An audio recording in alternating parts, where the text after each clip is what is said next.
Kryminalne opowieści. Podcast. Andy Polański zaprasza. Drodzy widzowie oraz słuchacze, doceniam każdą formę przekazu lub wsparcia, więc jeżeli ten podcast Ci się podoba, to będzie mi bardzo miło, jeżeli zostawisz subskrypcję na YouTube lub ocenę na Spotify. Dziękuję i życzę udanego seansu.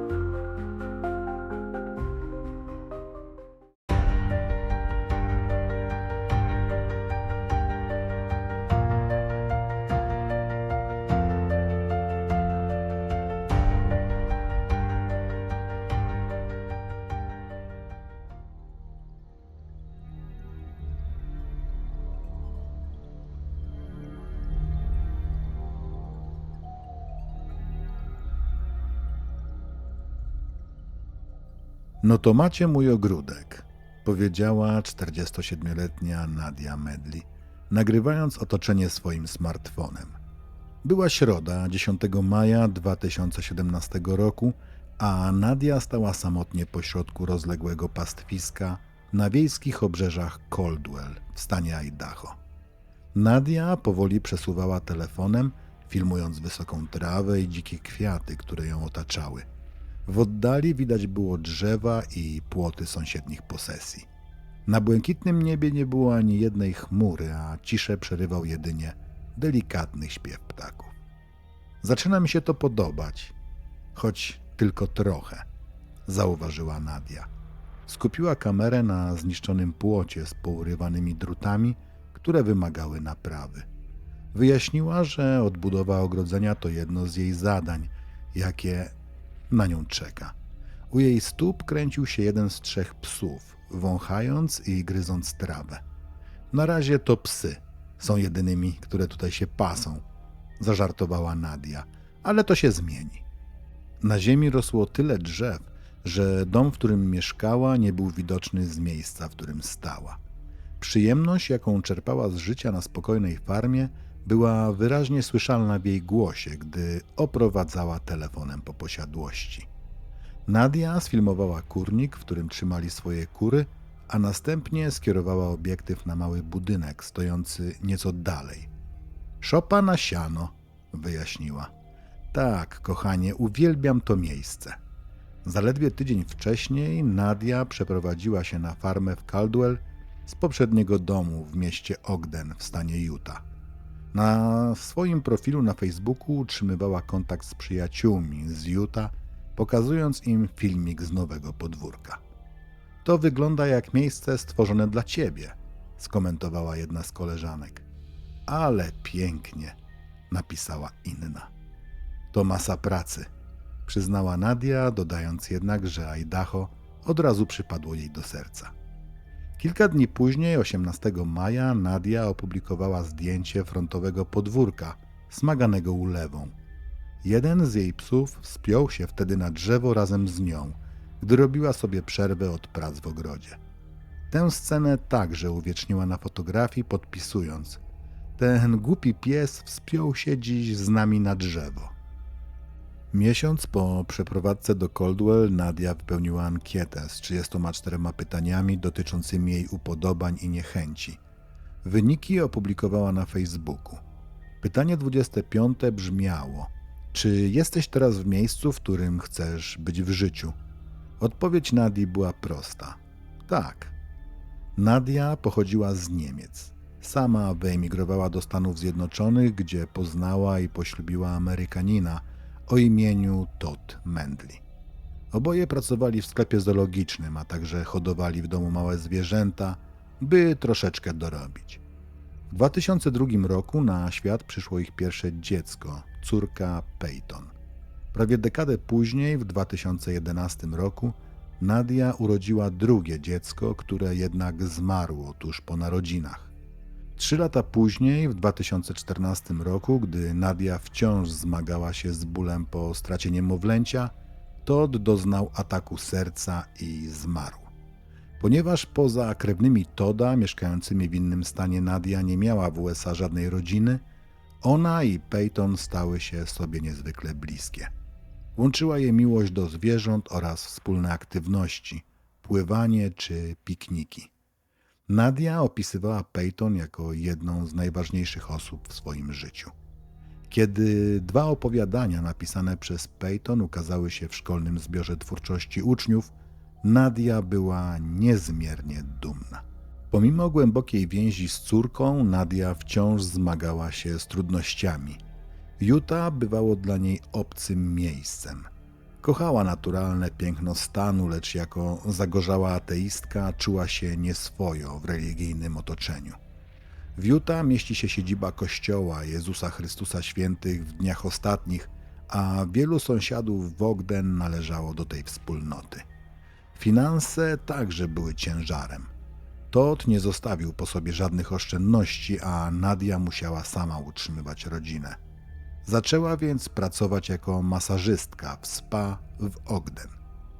Pewnego dnia w 2015 roku pojawił się tam klient, mężczyzna po 50. Nazywał się Mike Ballinger. Mimo różnicy wieku Nadia od razu poczuła iskrę. Mike był ciepły i czarujący, z szerokim uśmiechem. Oboje kochali piesze wędrówki i odkrywanie przyrody. Mike również deklarował ateizm, a jego wartości zgadzały się z wartościami Nadii. Niedługo potem zaczęli się spotykać. Przyjaciele Nadii byli zachwyceni. Było jasne, że Mike przywróci jej szczęście. Doskonale dogadywał się też z Peyton. Odbierał ją czasem ze szkoły albo zabierał na lunch. Stał się dla niej prawdziwym ojcem. Peyton zdawała się uwielbiać Mike'a niemal tak samo jak matka, a wkrótce zaczęła nazywać go tatą. Mike, Nadia i Peyton chodzili razem na koncerty, festiwale, mecze baseballu oraz jeździli na biwaki do Yellowstone National Park. Ponieważ Mike pracował jako pilot, często wyjeżdżał na kilka dni. Rekompensował swoją nieobecność, zabierając Nadię i Peyton na wakacje lub inne wypady, które Nadia skrupulatnie dokumentowała na Facebooku. Na początku 2017 roku Nadia Medley i Mike Ballinger byli razem od prawie 18 miesięcy. Ich związek układał się tak dobrze, że Nadia poczuła się gotowa, by zadać Mike'owi pewne kłopotliwe pytanie. Jej samotny dochód nie był wysoki i miała trudności ze spłatą rat kredytu hipotecznego. Nadia widziała pasek wypłat Mike'a i wiedziała, że zarabia ponad $10,000 miesięcznie. Zastanawiała się więc, czy mógłby pomóc jej finansowo. Mike był zaniepokojony tym pytaniem. Rozwiódł się ze swoją żoną dekadę wcześniej, a Nadia była pierwszą kobietą, z którą był związany od tego czasu. Uwikłanie finansowe z inną osobą wydawało mu się zbyt poważnym krokiem i obawiał się, że ich związek rozwija się szybciej niż był gotów. Po tej rozmowie para rozstała się. Mike niedawno otrzymał bardziej stałą ofertę pracy z bazą w Boise, stolicy stanu Idaho. Kupił zrujnowaną farmę w mieście Caldwell, około 28 mil na zachód od Boise. Posiadłość zajmowała około 1,5 akra i znajdował się na niej w pełni wyposażony dom z 1964 roku. Z zewnątrz wyglądał skromnie, obity deskami, ale miał 4 sypialnie, 2 łazienki oraz przestronną kuchnię. Zbliżając się do wieku emerytalnego, Mike uznał, że to będzie malownicze miejsce na spędzenie złotych lat. Farma wymagała mnóstwo pracy, ale był to projekt, którego chętnie się podjął. Jednak brak Nadii w jego życiu uświadomił mu, co mógłby stracić, jeśli ich relacja nie posunie się dalej. Pomimo że nie byli już parą, pozostawali w kontakcie i nadal często rozmawiali. Oboje tęsknili za sobą i rozłąka była dla nich trudniejsza, niż im się wydawało. Po kilku tygodniach zdecydowali się wrócić do siebie. Aby udowodnić, jak poważnie traktuje ten związek, Mike zaproponował, by Nadia i Peyton zamieszkały z nim w Caldwell. Nadia przyjęła tę propozycję. Z radością patrzyła na perspektywę osiedlenia się na wsi i rozpoczęcia nowego etapu życia jako rodzina. Miejsce odpowiadało również Peyton, która kochała zwierzęta i miała mieć mnóstwo przestrzeni dla swoich pupili – psów, kotów, królików, kur, ptaków, rybek, a nawet jednego węża. Razem z matką planowały hodować zwierzęta gospodarskie i trzymać konie. Pod koniec marca 2017 roku Nadia ogłosiła na Facebooku swoją nadchodzącą przeprowadzkę do innego stanu, pisząc: no to ruszamy. Nieco ponad miesiąc później, w czwartek, 4 maja 2017 roku, Nadia i Peyton wyruszyły na północ, by dołączyć do Mike'a w Idaho. Wiosna była w pełnym rozkwicie. Farma Caldwell była zielona i porośnięta dzikimi kwiatami.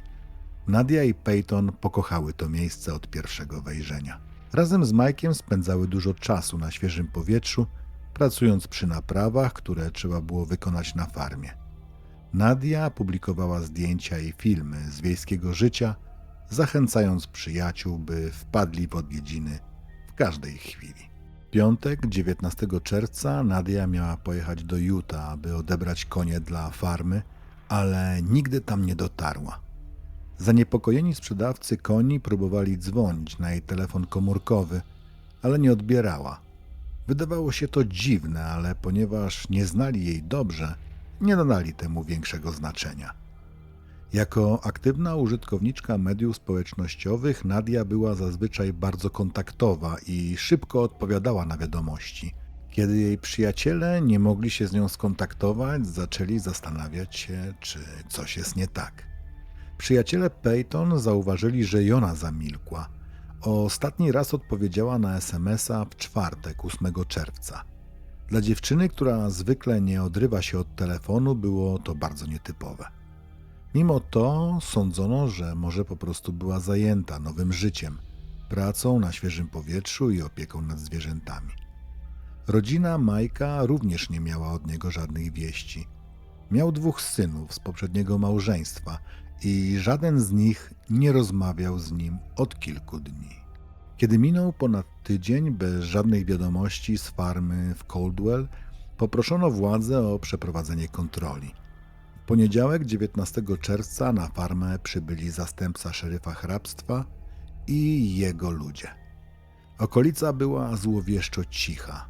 W powietrzu unosił się przykry zapach. Funkcjonariusze weszli do domu, wołając kogokolwiek, kto mógłby tam być, ale nikt nie odpowiadał. Nie było tam ludzi, ale znaleziono ciała kilku martwych psów, kotów i ptaków. Wyglądało na to, że zwierzęta zagłodziły się na śmierć. Inne, w tym króliki i wąż, wciąż żyły. Na zewnątrz funkcjonariusze sprawdzili kurnik. Również był pełen martwych kur. One także padły z głodu. Niedaleko kurnika znajdowała się szopa na siano. To stamtąd dochodził najgorszy odór. W środku policjanci znaleźli niebieską plandekę, pod którą coś leżało. Pod spodem znajdowały się 3 ciała, rozłożone już tak bardzo z powodu letnich upałów, że nie można było ich rozpoznać.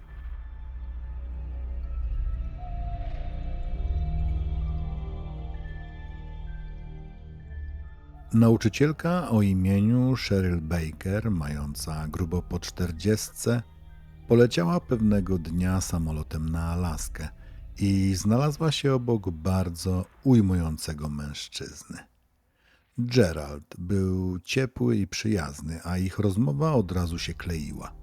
Wymienili się numerami telefonów i zaczęli się spotykać, gdy oboje wrócili do domu do Utah. W 2010 roku, kiedy Cheryl miała 50 lat, a Gerald 53, pobrali się.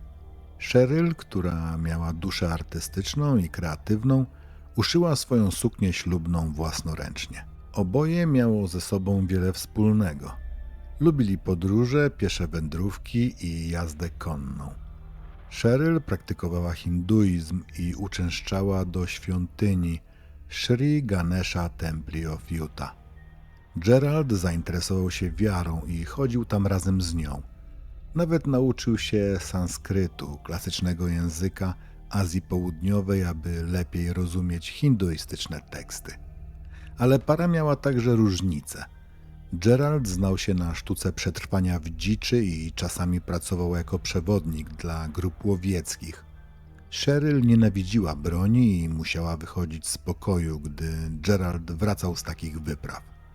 Nie mogła znieść przebywania w jednym pomieszczeniu, kiedy czyścił swoje karabiny. Ogólnie jednak przyjaciele i rodzina byli pod wrażeniem, jak szczęśliwie byli oboje. W 2016 roku, 6 lat po ślubie, Cheryl i Gerald wybrali się na spływ pontonowy. Kiedy wrócili, Cheryl promieniała, jakby była po miesiącu miodowym. Zachwycała się, jaki wspaniały czas spędziła z Geraldem.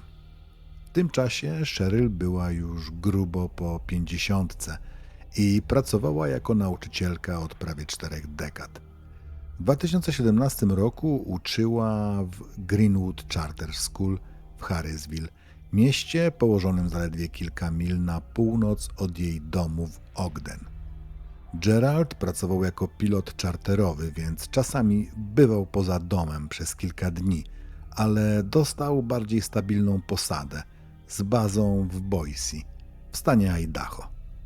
Para zaczęła myśleć o swojej przyszłości i o tym, jak miałaby wyglądać ich emerytura.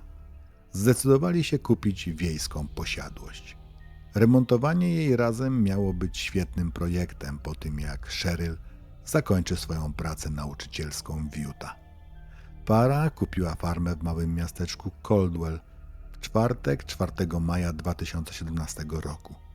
Plan zakładał, że Gerald przeprowadzi się tam od razu i zacznie pracować nad tym, co wymagałoby naprawy.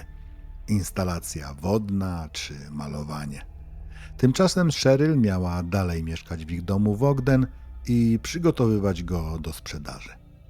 Para utrzymywała kontakt podczas tego okresu rozłąki, a w sobotę 3 czerwca pojechali razem do Nowego Meksyku na ślub jednego z krewnych Geralda. Kilka dni później, we wtorek 6 czerwca, 57-letnia Cheryl odbyła swój ostatni dzień pracy w szkole.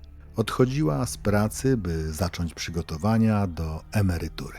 W tym czasie ona i Gerald byli właścicielami farmy w Caldwell już od miesiąca, ale Cheryl wciąż nie widziała jej na własne oczy. Teraz, gdy nie musiała już chodzić do szkoły, uznała, że to doskonały moment, by zrobić mężowi niespodziankę i odwiedzić farmę bez zapowiedzi. Chciała obejrzeć posiadłość i spędzić z nim trochę czasu. W czwartek, 8 czerwca, Cheryl poinformowała przyjaciół, że wybiera się do Caldwell. Kilka dni później, w niedzielę, 11 czerwca, jedna z jej znajomych otrzymała od niej dziwną wiadomość SMS. Zajmij się moimi psami. Nie wiem, czy wrócę. Brat Cheryl nie przejął się tą wiadomością. Ona i Gerald uwielbiali podróże, więc sądził, że pewnie pojechali na spontaniczny kemping. Minął jednak kolejny tydzień i wciąż nie było od nich żadnych wiadomości. Tymczasem policja w Caldwell otrzymała, jak wiemy, kilka zgłoszeń z prośbą o sprawdzenie sytuacji w gospodarstwie Mike'a Bellingera oraz Nadii i Peyton Medley. Cała trójka mieszkała na farmie niedaleko miasta i nikt nie miał z nimi kontaktu od 10 dni. Kiedy zastępcy szeryfa przybyli na miejsce, zobaczyli makabryczny obraz. Wiele zwierząt domowych padło z głodu, jakby zostały porzucone. W szopie na siano pod niebieską plandeką znaleźli 3 ciała. Wszystkie ofiary zostały zabite strzałem w tył głowy, w stylu egzekucyjnym. Na miejscu nie udało się ich zidentyfikować. Letnie upały przyspieszyły rozkład i wyglądało na to, że martwe były już od co najmniej 1,5 tygodnia. Jedno ciało należało do kobiety w wieku około 50 lat, drugie do nastolatki. Było niemal pewne, że to Nadia i jej córka Peyton. Trzecie ciało jednak nie było Mike'a Bellingera. Pełne imię i nazwisko Mike'a brzmiało Gerald Mike Bellinger, choć wszyscy znali go jako Mike. Urodził się w stanie Wyoming w 1957 roku. Dorastał w otoczeniu dzikiej przyrody, co rozbudziło w nim fascynację światem natury. Jego rodzina należała do Kościoła Jezusa Chrystusa Świętych w Dniach Ostatnich, LDS, znanego także jako Kościół mormoński. W 1976 roku, mając 19 lat, Mike wyjechał na misję LDS do Manila, na Filipiny. Dla młodych członków Kościoła była to tradycja i rytuał przejścia, a dla samego Kościoła sposób na zdobywanie nowych wyznawców na całym świecie. Po powrocie do Stanów Zjednoczonych rozpoczął studia w uczelni LDS w stanie Idaho. Tam poznał Jackie Garcia, również członkinię Kościoła. Para pobrała się w świątyni w Salt Lake City w stanie Utah w 1978 roku. Jackie szybko zrozumiała, że popełniła błąd. Małżeństwo było pełne kłótni. Podczas jednej z awantur leżała na podłodze, a Mike górował nad nią. Zobaczyła jego wściekłość i zapytała: „Chciałeś mnie uderzyć, prawda?” Mike odpowiedział krótko: „Tak”. Wkrótce zaczął spełniać swoje groźby. Regularnie ją bił. Czasami Jackie obawiała się, że ją zabije. Mike miał też romanse i kłamał na każdym kroku. Jackie próbowała ratować związek, rozmawiała z jego rodzicami, dzwoniła na linię pomocy ofiar przemocy domowej, chodziła na terapię małżeńską w kościele, a nawet wysłała Mike'a na terapię dla mężczyzn stosujących przemoc. On jednak nie zamierzał się zmieniać. W końcu Jackie poprosiła biskupa o pomoc w uzyskaniu rozwodu. Rozwód został przyznany w 1988 roku. Jackie dostała wyłączną opiekę nad 2 synami, choć odwiedzali ojca od czasu do czasu. Podczas jednego z powrotów młodszy chłopiec powiedział, że Mike go uderzył. Jackie zadzwoniła do niego i ostrzegła, że nie ma prawa podnosić ręki na dzieci. Mike nic nie odpowiedział, ale przy kolejnym spotkaniu posadził chłopców i powiedział im, że wszystko, co dzieje się w jego domu, ma tam pozostać. Niedługo po rozwodzie Mike Bellinger ponownie się ożenił z kobietą, z którą miał romans. Kilka lat później, podczas lotu na Alaskę, poznał nauczycielkę, Cheryl Baker. Cheryl nie miała pojęcia, że Mike był wtedy żonaty. Gdy jego żona odkryła zdradę, to małżeństwo zakończyło się rozwodem. W 2010 roku Cheryl i Mike pobrali się. Z pozoru tworzyli szczęśliwe małżeństwo. Cheryl nigdy nie skarżyła się ani nie wspomniała o problemach. Choć Mike miał za sobą lata jako gorliwy członek LDS, będąc Cheryl przyjął hinduizm, tak jak ona. Często podróżował służbowo, ale znajdował też czas na wspólne hobby. W 2015 roku Mike poznał w salonie masażu niedawno owdowiałą Nadię Medley i rozpoczął z nią romans. Bliscy Cheryl byli przekonani, że nie wiedziała o zdradzie. Przyjaciele Nadii również wierzyli, że nie weszłaby w związek z żonatym mężczyzną. Musiał ją okłamać co do swojego stanu cywilnego. Tym bardziej, że Nadia otwarcie publikowała posty o ich relacji na Facebooku, co w małej społeczności Ogden wydawało się ryzykowne. Później wyszło na jaw, że Nadia miała pewne wątpliwości. Uważała za dziwne, że Mike nigdy nie zostawał na noc u niej i że tylko raz odwiedziła jego dom. Przyjaciele tłumaczyli to tym, że mówił, iż to jego pierwszy związek od 10 lat i być może czuł się skrępowany. Dom Nadii w Ogden znajdował się zaledwie 8 mil od domu Cheryl. Na początku 2017 roku Mike przekonał Cheryl do kupna farmy w Caldwell, mówiąc, że będzie to ich dom na emeryturę. Cheryl zaciągnęła kredyt pod zastaw swojego domu, aby sfinansować transakcję. W tym samym dniu, gdy podpisano dokumenty, Nadia i Peyton przeprowadziły się do Caldwell. Śledczy nie potrafili zrozumieć, dlaczego Mike wprowadził Nadię i Peyton do posiadłości należącej do Cheryl, która wkrótce miała tam z nim zamieszkać. Podejrzewali, że jego plan zakładał wykorzystanie Cheryl do sfinansowania zakupu, a potem pozbycie się jej i rozpoczęcie życia z Nadią i jej córką. Być może niespodziewana wizyta Cheryl pokrzyżowała te plany. Choć posiadłość była rozległa, nie była odizolowana. Jeden dom stał w odległości 15 metrów, drugi zaledwie 30. Jedna z sąsiadek wspominała, że między 6 a 10 czerwca słyszała krzyk, ale nie była pewna, czy to był człowiek, czy zwierzę, więc nie zgłosiła tego policji. Inni mieszkańcy słyszeli strzały około 10 czerwca, co nie wydawało im się podejrzane. W okolicy nie brakowało przecież myśliwych. Badania DNA potwierdziły, że ciała znalezione w szopie na sianie należały do Cheryl Baker, Nadii Medley i Peyton Medley. Ostatni raz widziano Nadię i Peyton w czwartek 8 czerwca, tego samego dnia, gdy Cheryl pojechała na farmę. Detektywi podejrzewali, że Cheryl przyjechała, gdy Mike był nieobecny i zastała tam Nadię.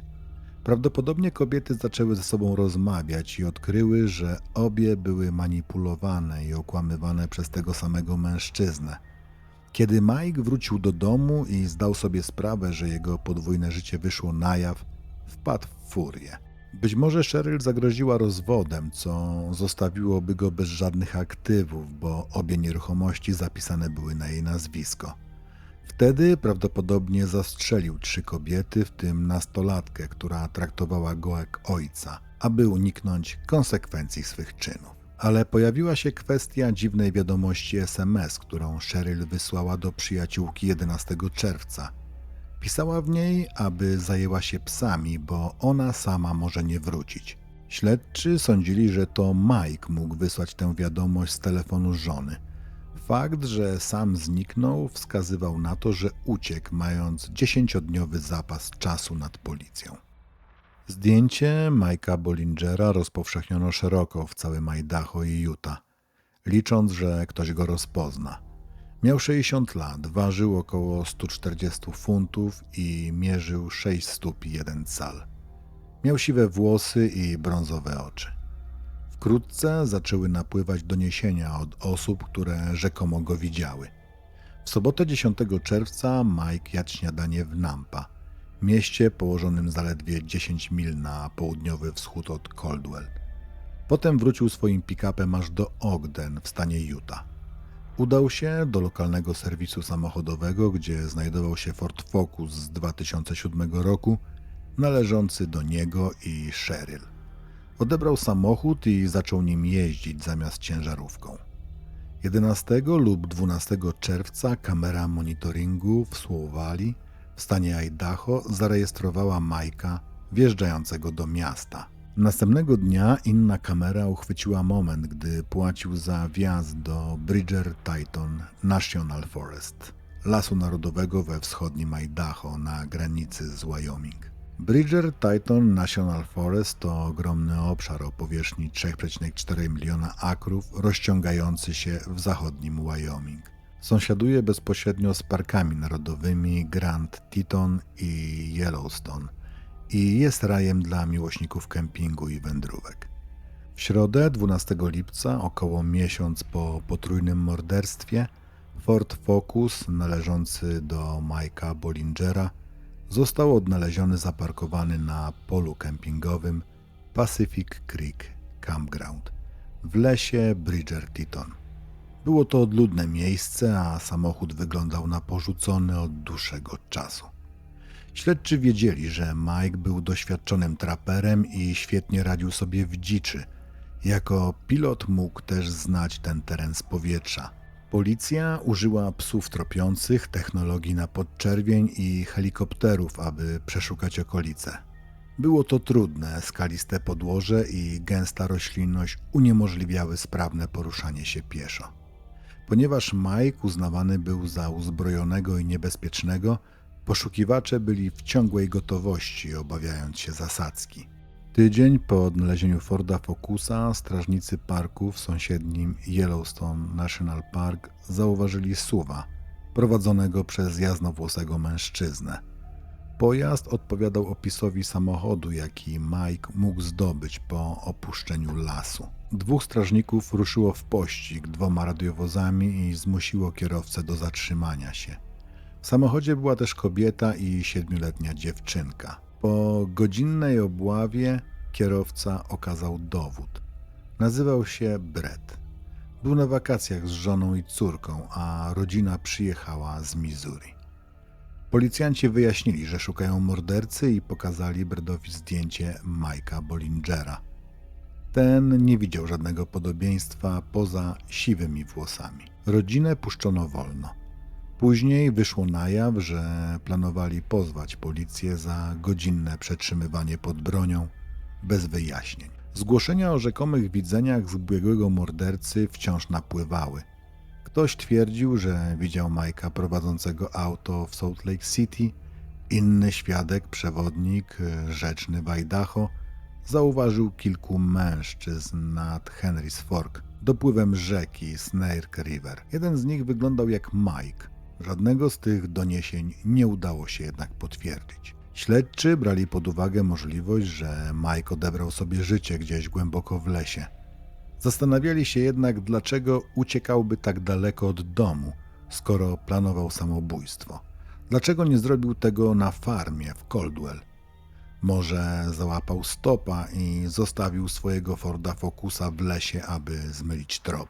W rozmowie z gazetą The Idaho Statesman pierwsza żona Mike'a, Jackie Garcia, opisała go jako notorycznego kłamcę i być może socjopatę.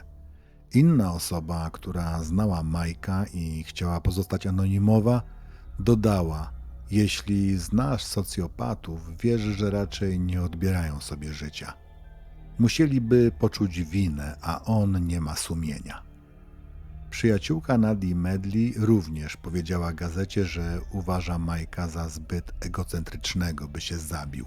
Pod koniec 2017 roku rodzina wędrująca po Bridgerton National Forest napotkała na rozwidleniu szlaków mężczyznę w wieku około 60 lat.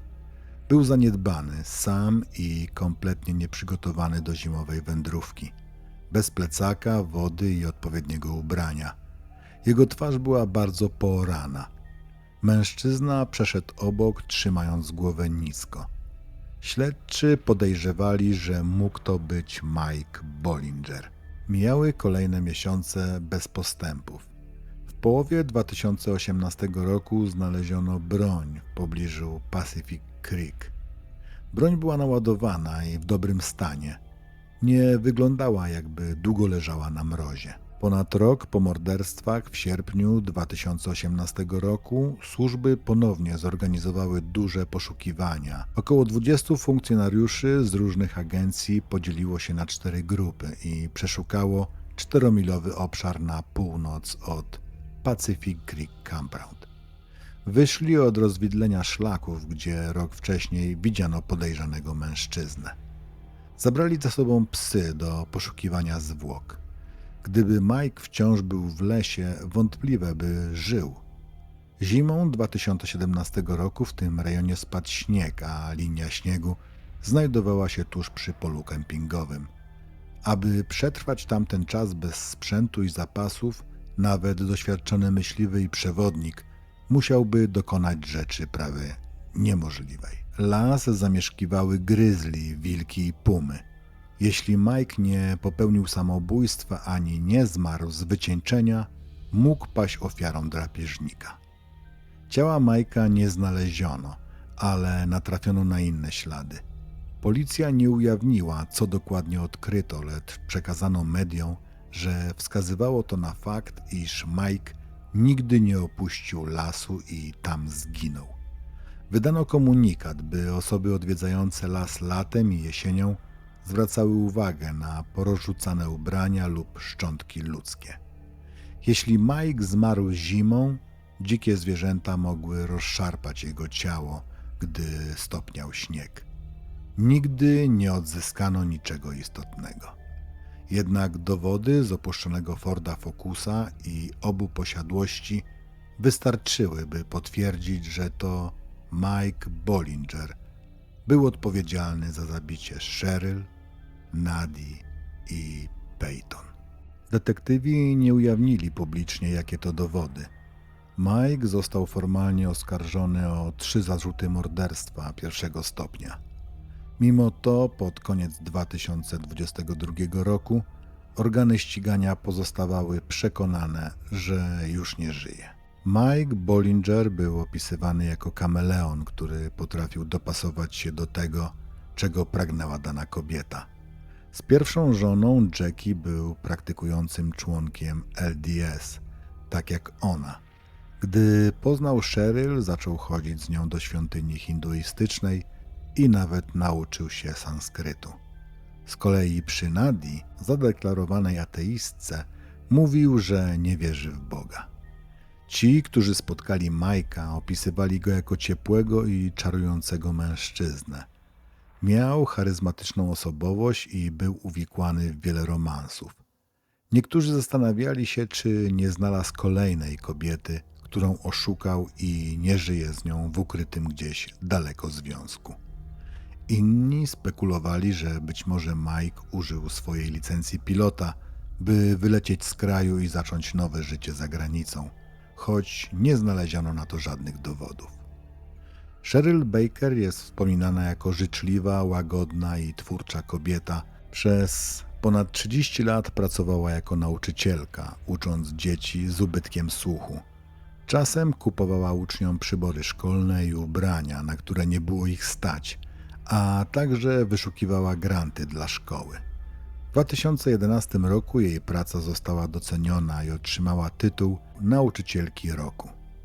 2 miesiące po morderstwie szwagier Nadii Medley, Mark Medley, odwiedził dom na farmie, gdzie zginęły ona i Peyton. Musiał przejrzeć ich rzeczy osobiste i bardzo to nim wstrząsnęło. Mark opisywał Nadię jako niezależną i stoicką, a jednocześnie głęboko opiekuńczą kobietę, co najpełniej objawiało się w trosce o liczne zwierzęta i w sposobie, w jaki wychowywała córkę. Gdy Nadia i Peyton zostały zabite, Mark był w trakcie odbudowywania relacji z nimi. Mieszkał w innym stanie, ale ostatnio coraz lepiej poznawał swoją siostrzenicę przez rozmowy telefoniczne i e-maile. W jednym z wywiadów powiedział: „Miałem wrażenie, że Peyton i ja dopiero zaczynamy się poznawać i wtedy to się dzieje. Trudno to przełknąć”. Peyton miała własny kanał na YouTubie, gdzie zamieszczała filmy o swoim życiu. W jednym pomalowała twarz mamy na niebiesko i fioletowo z brokatem, by przypominała galaktykę. W ostatnim wideo, opublikowanym około 2017 roku, mówiła, że chce zrobić rzeczy, które ją uszczęśliwią i zachęcała widzów do tego samego. Zrób coś, co pozytywnie wpłynie na twoje życie. Nie czekaj po prostu na właściwy moment, bo zgadnij co. Taki moment nigdy nie nadejdzie. Nie mamy tyle czasu na tym świecie, by wciąż czekać na właściwy moment, bo w końcu po prostu odpuścimy. To, co chcielibyśmy zrobić, przestanie wydawać się ważne.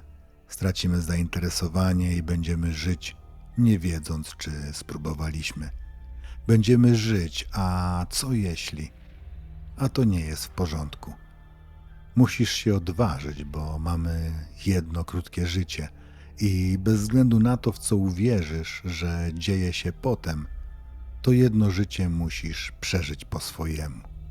Sprawa Mike'a Bollingera na zawsze pozostanie jedną z tych historii, które rodzą więcej pytań niż odpowiedzi. 3 życia Cheryl Baker, Nadii Medley i jej córki Peyton zostały brutalnie przerwane. Do dziś nie wiadomo, czy sam sprawca zginął w głębi lasów, czy też zdołał uciec, rozpłynąć się w tłumie i zacząć nowe życie gdzieś daleko stąd. Ta tragedia jest przypomnieniem, że zło potrafi przybrać najbardziej zwyczajne oblicze. Uśmiechniętego, czarującego mężczyzny, który dla wielu był wzorem towarzysza. Za tym uśmiechem kryła się jednak przemoc, kłamstwo i zdrada. Pamięć o ofiarach Cheryl, Nadie i Peyton pozostaje żywa. Były córkami, żonami, przyjaciółkami, matkami. Ich historie zasługują na to, by o nich mówić i by nigdy nie zostały zapomniane. Dziękuję, że byliście dzisiaj ze mną i wysłuchaliście tej trudnej, pełnej mroku opowieści. Proszę też o odrobinę wyrozumiałości. Nagrywałem ten odcinek będąc chory, co zapewne słychać w moim głosie. Oczywiście to nic poważnego. ale chciałem o tym powiedzieć. To był kolejny odcinek Kryminalnych Opowieści. Ja żegnam się z Wami i zapraszam już wkrótce na następną historię. Do usłyszenia. Trzymajcie się zdrowo i bezpiecznie.